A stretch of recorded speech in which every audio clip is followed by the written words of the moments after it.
રાજકોટમાં સિત્સર ઉમિયાધામ દ્વારા કડવા પાટીદાર સમાજની ભવ્ય શોભાયાત્રા યોજાઈ। ઈશ્વરિયા ગામે 125 કરોડના ખર્ચે અદ્યતન વિદ્યાપીઠ નિર્માણની ઐતિહાસિક જાહેરાત।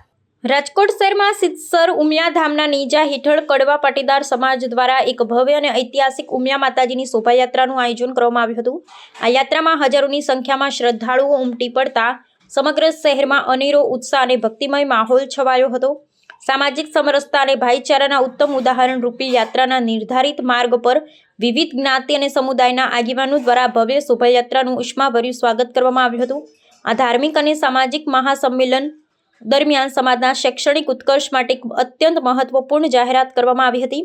પ્રાપ્ત માહિતી અનુસાર રાજકોટ નજીક આવેલા ઈશ્વરિયા ગામ ખાતે આશરે 125 કરોડ રૂપિયાના માતબર ખર્ચે એક વિશાળ અને આધુનિક વિદ્યાપીઠનું નિર્માણ કરવામાં આવશે।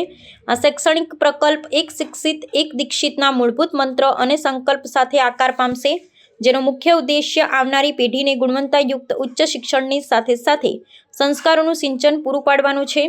આ પ્રસંગે સિત્સર ઉમિયાધામના અગ્રણી મૌલેશભાઈ ઉકાણીએ સભાને સંબોધતા સ્પષ્ટતા કરી હતી કે પાટીદાર સમાજની આ વિશાળ જનમેદની કોઈ શક્તિ પ્રદર્શન નથી, પરંતુ માતાજી પ્રત્યેની આસ્થાનું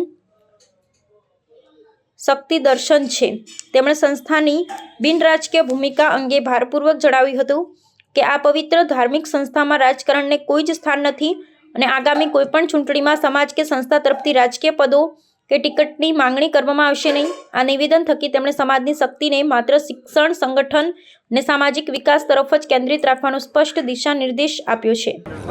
રાજકોટ ખાતે ઉમિયા માતાજી મંદિર ટ્રસ્ટ સિત્સરના ભાગરૂપી આજે તારીખ 21 થી તારીખ 25 સુધીમાં જે સુંદર મજાનું આયોજન થઈ રહ્યું છે ત્રિવેણી સંગમ રૂપે, એના ભાગરૂપે આજે રાજકોટના રાજમાર્ગો ઉપર મા ઉમિયાની શોભાયાત્રા રથયાત્રા કયો એ આજે થઈ રહી છે। 125 વાહનો અને એનાથી વિશેષ પ્લોટ સાથેની આજની આ શોભાયાત્રા છે અને અહીંના એટલે એમ કે રેસકોર્સ ગ્રાઉન્ડ ઉપરથી ચાલુ થઈ અને સ્પીડવેલ પાર્ટી ચોકે એ પરિપૂર્ણ થશે।